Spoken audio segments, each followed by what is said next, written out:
غامدی مذہب سے دلچسپی رکھنے والوں کے لیے کچھ اہم معلومات شیئر کرنا چاہتا ہوں۔ جاوید احمد غامدی محمد شفیق کون ہے؟ اس کا علمی پس منظر کیا ہے؟ اس نے کہاں سے پڑھا، کیا پڑھا؟ اس کے پاس دینی و عصری علوم کی کوئی سند یا ڈگری ہے یا نہیں؟ وہ کس کا تربیت یافتہ ہے؟ وہ کس کے علوم و افکار سے متاثر ہے؟ اس کے اساتذہ کون تھے؟ وہ ایک دم کہاں سے نمودار ہوا اور دیکھتے ہی دیکھتے کیسے شہرت کی بلندیوں پر پہنچ گیا اور خود کو مسلمان ظاہر کر کے کفریہ عقائد پھیلائے؟ اس کو ٹی وی پر کون لایا؟ وہ اسلامی نظریاتی کونسل میں کیسے داخل ہوا؟ اسے اپنی فکر و فلسفہ کے پروان چڑھانے میں کن لوگوں نے تعاون کیا؟ یہ وہ سوالات ہیں جن سے غامدی کے بہت سے سامعین، قارئین و عاشقین بے خبر ہیں۔ کہتے ہیں کہ انسان اپنے استادوں سے اور استاد اپنے شاگردوں سے پہچانا جاتا ہے۔ آئیے اس حوالے سے ایک شاگرد، استاد اور استاذ الاساتذہ کی سوانح اور کردار و عمل کا جائزہ لیتے ہیں۔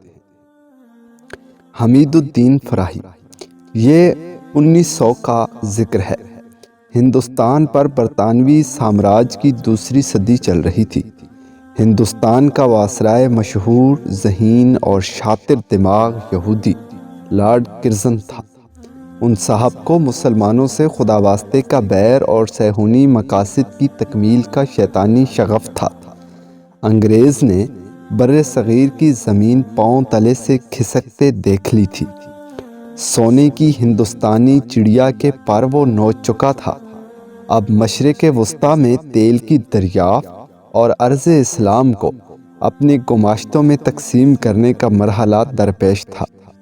لارڈ کرزن کو انگریز سرکار کی جانب سے حکم ملا تھا کہ وہ خلیج عرب کے ساحلی علاقوں میں مقیم عرب سرداروں سے ملاقات کرے اور مطلب کے لوگوں کی فہرست بنائے۔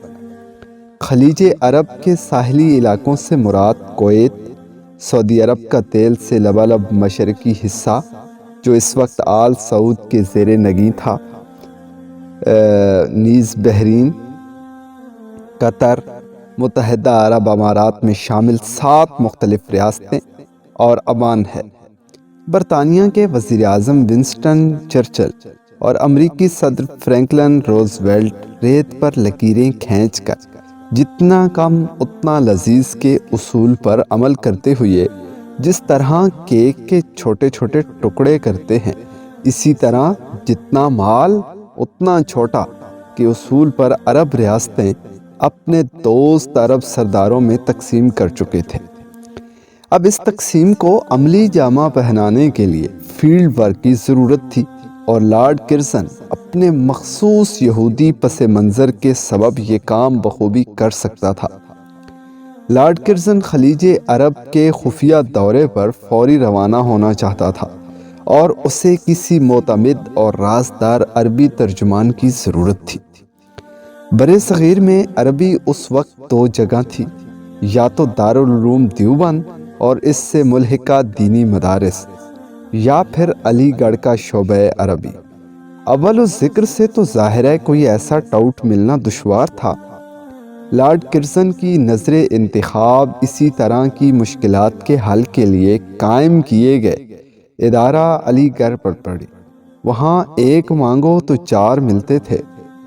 مسئلہ چونکہ وسرائے ہند کے ساتھ خفیہ ترین دورے پر جانے کا تھا، جس کے مقاصد اور کارروائی کو انتہائی خفیہ قرار دیا گیا تھا، اس لیے کسی معتمد ترین شخص کی ضرورت تھی جو عقل کا کورا اور ضمیر کا مارا ہوا ہو۔ سفارشوں پر سفارشیں اور عرضیوں پر عرضیاں چل رہی تھیں کہ خفیہ ہاتھ نے کارروائی دکھائی اور علی گڑھ کے سرپرستان اعلیٰ کی جانب سے ایک نوجوان فاضل کا انتخاب کر لیا گیا۔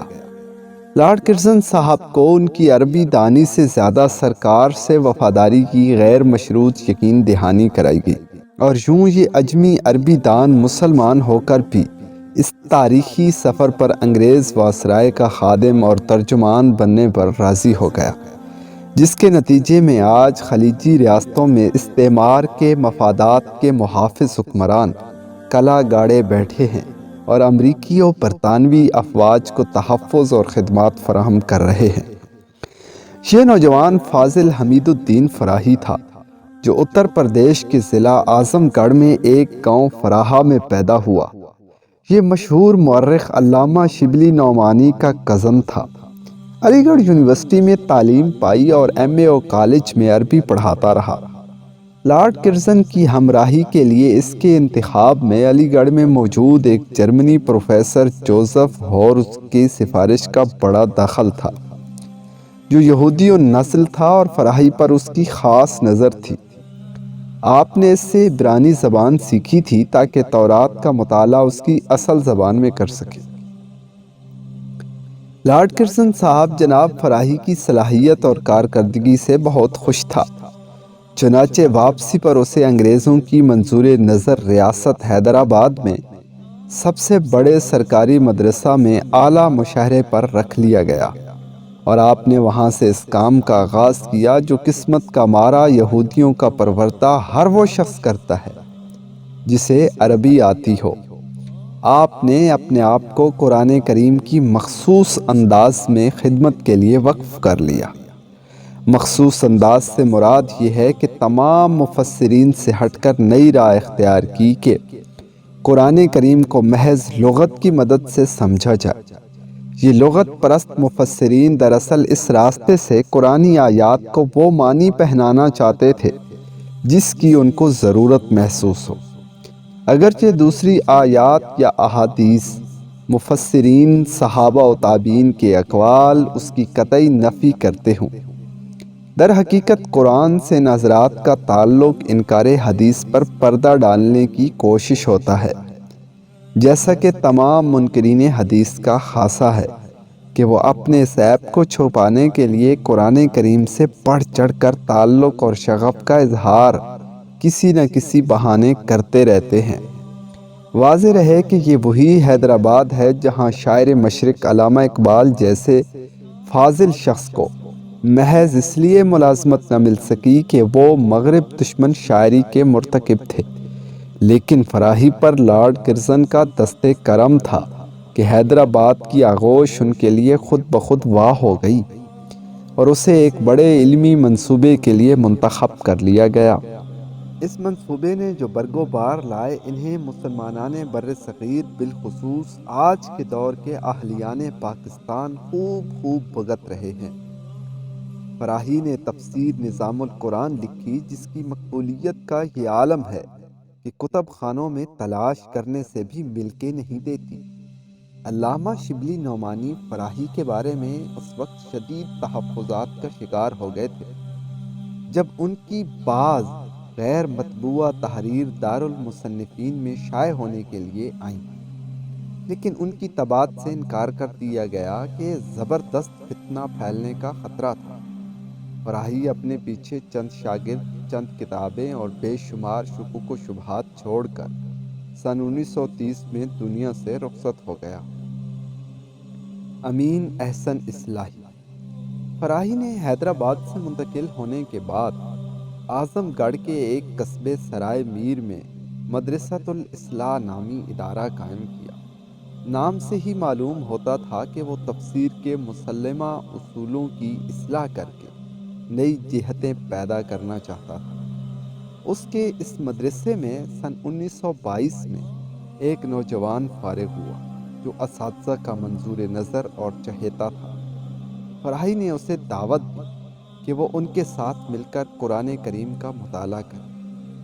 یہ نوجوان آگے چل کر فراہی کا ممتاز ترین شاگرد اور اس کے نظریات و افکار کی اشاعت کا سب سے بڑا ذریعہ بنا۔ یہ جب مدرسۃ الاصلاح میں داخل ہوا تو امین احسن تھا، فارغ ہوا تو امین احسن اصلاحی بن چکا تھا۔ اس نے فراہی کی وفات کے بعد اس کی یاد میں رسالہ الاصلاح جاری کیا اور دائرہ حمیدیہ قائم کیا۔ اصلاحی صاحب انکار حدیث اور اجماع امت کا منکر ہونے کے علی الرغم جماعت اسلامی کے بانیوں میں سے تھا۔ قیام کے دوران مجلس شورا کا رکن رہا سن 1958 میں مودودی صاحب سے اختلافات کی بنا پر جماعت سے علیحدہ ہوا اور وہی کام شروع کیا جو اس کے استاذ نے آخری عمر میں کیا تھا۔ اس نے حلقہ تدبر قرآن قائم کیا جس میں کالج کے طلباء کو قرآن کریم اور عربی پڑھائی جاتی تھی۔ ساتھ ساتھ تدبر قرآن کے نام سے تفسیر لکھنے میں بھی کامیابی حاصل کی، لیکن اسے مقبول کروانے میں بری طرح ناکام ہوا۔ فراہی بہرحال عالم فاضل شخص تھا، لیکن اصلاحی اس پائے کا عالم نہ تھا۔ مغربی علوم تو کیا، وہ شرعی علوم سے بھی کما حق واقف نہ تھا۔ اس کی تفسیر میں کئی بچگانہ غلطیاں ہیں، جن میں سے کچھ اگلے مضمون میں قارئین کے سامنے پیش کی جائیں۔ اصلاحی ہفتہ وار درس بھی دیتا تھا، لیکن انکار حدیث، تجدد پسندی اور لغت پرستی نے اسے اپنے پیش رو استاد کی طرح کہیں کا بھی نہ چھوڑا تھا۔ آخر خالد سعود اور جاوید غامدی جیسے شاگرد تیار کر کے سن 1997 میں اس دار فانی سے رخصت ہو گیا۔ محمد شفیق المعروف جاوید احمد غامدی۔ کیا میں پاکستان کے ابتدائی دور میں پاک وطن کے گاؤں میں ایک پیر پرست اور مزار گرویدہ قسم کا شخص رہتا تھا۔ مزاروں والا خصوصی لباس، گلے میں مالائیں ڈالنا، ہاتھ میں کئی انگوٹھیاں پہننا اور لمبی لمبی زلفیں بغیر دھوئے تیل لگائے رکھنا اس کی پہچان تھی۔ 18 اپریل سن 1951 کو اس کے ہاں ایک لڑکا پیدا ہوا۔ نام تو اس کا محمد شفیق تھا، لیکن باپ کے مخصوص مزاج کی وجہ سے اس کا نام اس کا عرف کاکو شاہ پڑ گیا۔ یہ خاندان ککے زئی کہلاتا تھا، اس طرح اس کا پورا عرفی نام کاکو شاہ ککے زئی بنا۔ محمد شفیق عرف کاکو شاہ ککے زئی جب گاؤں کی تعلیم کے بعد لاہور آیا تو اسے اپ ٹو ڈیٹ قسم کا نام رکھنے کی فکر لاحق ہوئی۔ اس نام کے ساتھ تو وہ لاہوریوں کا سامنا نہ کر سکتا تھا۔ سوچ سوچ کر اسے جاوید احمد نام اچھا معلوم ہوا کہ ماڈرن بھی تھا اور روب دار بھی۔ اس نے محمد شفیق سے تو جان چھڑا لی، اب کاکو شاہ ککے زئی کے لاحقے کا مسئلہ تھا جو کافی سنگین اور مضحکہ خیز تھا، لیکن فی الحال اسے اس کی خاص فکر نہ تھی۔ اس زمانے میں اس کا ایک قریبی دوست ہوتا تھا جناب رفیق احمد چودھری۔ وہ ان دنوں اور اس رویداد کا عینی گواہ تھا۔ سقوط ڈھاکہ کے بعد سن 1972 کا دور تھا۔ کاکو شاہ لاہور گورنمنٹ کالج سے BA آنرز کرنے کے بعد معاشرے میں مقام بنانے کی جد و جہد کر رہا تھا۔ اس کی انگریزی تو یوں ہی سی تھی، لیکن قدرت نے اسے ایک صلاحیت سے خوب نوازا تھا۔ وہ تھی طاقت لسانی۔ اس کے بل بوتے پر وہ تعلقات بنانے اور آگے بڑھانے کی سعی میں مصروف تھا۔ آخرکار اس کی جد و جہد رنگ لائی اور وہ اپنی چرب زبانی سے پنجاب کے ایڈمنسٹریٹر اوقاف جناب مختار گوندل کو متاثر کر کے اوقاف کے خرچ پر 29J ماڈل ٹاؤن لاہور میں دائرۃ الفکر کے نام سے ایک تربیتی اور تحقیقی ادارہ کی داغ بیل ڈالنے میں کامیاب ہو گیا۔ پھر جلد ہی قدرت نے اسے مولانا مودودی مرحوم کے سائے عاطفت میں ڈال دیا تو جاوید احمد کو فوری طور پر جماعت اسلامی میں پذیرائی ملی۔ رکنیت مجلس شورا تو چھوٹی شے ہے، اس کے حواری اسے مولانا مودودی کا جانشین بتانے لگے۔ آخر کار جب جاوید احمد کو جماعت اسلامی سے سن 1957 میں الگ ہونے والے مولانا امین اصلاحی سے روابط کا شوق مولانا کے قریب تر اور جماعت اسلامی سے مزید دور لے جانے کا باعث بنا، آہستہ آہستہ وہ جاوید احمد سے جاوید احمد غامدی ہو گیا۔ اس لقب کی جناب جاوید احمد غامدی 2-4 وجوہات بیان کرتا ہے اور صحیح ایک کو بھی ثابت نہیں کر سکتا۔ حال ہی میں اس کے ایک شاگرد خاص نے یہ وجہ بیان کی ہے کہ اصل میں وہ اصلاحی صاحب سے عقیدت کی وجہ سے اصلاحی لقب رکھنا چاہتے تھے، لیکن مدرسۃ الاصلاح سے فارغ نہ تھے، اس لیے غامدی نام رکھ لیا۔ سبحان اللہ! چھوٹے میاں کو یہ بھی نہیں پتا کہ غامدی نہ اصلاحی کے ہم وزن ہے نہ ہم مانی۔ آخر کس طرح سے اصلاحی سے غامدی تک چھلانگ لگا دی گئی۔ گویا یہ پانچویں وجہ بھی آر ہی آر ہے اور پورا مکتب فکر مل کر اپنے بانی کے نام کی درست توجیہ کرنے سے قاصر ہے۔ سن 2001 سے قبل غامدی کی تحریک پروان چڑھ رہی تھی، لیکن اسے کسی لارڈ کرزن کی سرپرستی دستیاب نہ تھی۔ سن 2001 میں یہ کمی بھی پوری ہو گئی اور ان کے سر پر عصر حاضر کے لارڈ کرزن کا دست شفقت کچھ ایسا جم کر ٹھیکا کہ وہ شخص جو دینی اور مذہبی علم کسی باقاعدہ مسلمہ دینی درسگاہ کا مرہون منت نہیں، بلکہ اس کا علم جنگلی گھاس کی طرح خودرو ہے اور اس کی عقل و فہم کسی مسلمہ ضابطہ کی پابند نہیں ہے، جو عربی کی 2 سطریں سیدھی نہیں لکھ سکتا، جو انگریزی کی 4 نظموں اور 4 مصروں کی پونجی میں آدھے سے زیادہ مصرع چوری کر کے ٹانکتا ہے، جس کی اکثر اردو تحریریں سرقہ بازی کا نتیجہ ہے۔ وہ آج ملک کا مشہور و معروف اسکالر ہے اور اس کا فرمایا ہوا مستند سمجھا جاتا ہے۔ ککِ زئی سے غامدی تک کے سفر کی روداد عبرت ناک بھی اور المناک بھی۔ سچ ہے استاذ اپنے شاگردوں سے ہی پہچانا جاتا ہے اور شاگرد اپنے استاذ کی پہچان کا ذریعہ ہوتے ہیں۔ فراحی سے اصلاحی اور اصلاحی سے غامدی تک استادی شاگردی کا سلسلہ اس مقولے کی صداقت کے لیے کافی سے زیادہ شافی اور درکار ضرورت سے زیادہ پکی سچی گواہی ہے۔ غامدی کے متعلق اوپر جو باتیں بیان کی گئی ہیں، یقیناً یہ ان کے بہت سے محبین کے لیے نئی ہوں گی۔ ایسا ہوتا ہے جو لوگ اسلام اور مسلمانوں کے عقائد و نظریات، قرآن و سنت، اجماع امت اور دین و مذہب کو بگاڑنے، اکابر و اسلاف امت کے خلاف بغاوت کرنے اور ان کے خلاف زبان درازی کرنے کی ہمت رکھتے ہوں، وہ دنیا بھر کی اسلام دشمن قوتوں اور مذہب بیزار لابیوں کے منظور نظر بن جاتے ہیں۔ ان کے تمام عیوب و نقائص نہ صرف چھپ جاتے ہیں بلکہ اعدائے اسلام ان کی سرپرستی میں ایک دوسرے سے بڑھ چڑھ کر حصہ لینے کو اپنا فرض اور اعزاز سمجھتے ہیں اور ان کی حمایت و سرپرستی کے لیے اپنے اسباب، وسائل، مال و دولت اور خزانوں کے منہ کھول دیتے ہیں۔ صرف یہی نہیں بلکہ نظری بصری میڈیا کے ذریعے ان کا ایسا تعارف کرایا جاتا ہے کہ دنیا ان کے قد و قامت اور نام نہاد علمی شوکت و سہولت کے سامنے ڈھیر ہو جاتی ہے۔ جس طرح آج سے 1 صدی پیشتر ضلع گرداسپور کی بستی قادیان کے میٹرک فیل اور مخبوط الخواص انسان نما جانور غلام احمد قادیانی کو استعمار نے اٹھایا، اس کی سرپرستی کی اور اس سے دعویٰ نبوت کرایا، ٹھیک اسی طرح دور حاضر کے نام نہاد اسکالر جاوید احمد غامدی کا قضیہ ہے۔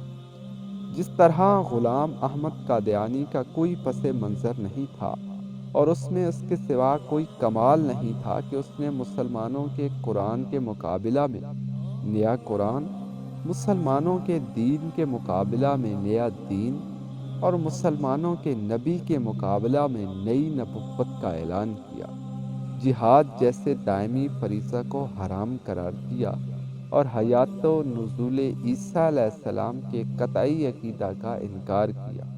ٹھیک اسی طرح جاوید احمد غامدی بھی دین اسلام کے مقابلہ میں نئے ترمیم شدہ دین اور مذہب کی ایجاد کی کوشش میں ہے، اور اس نے بھی اپنے پیش روؤں کی طرح منصوص دینی مسلمات کے انکار پر کمر ہمت باندھی ہوئی ہے۔ اللہ تعالیٰ تمام نوجوانوں کو، تمام مسلمانوں کو ایسے فتنوں سے محفوظ رکھے اور ایسے لوگوں سے دور رکھے۔ آمین ثم آمین یا رب العالمین۔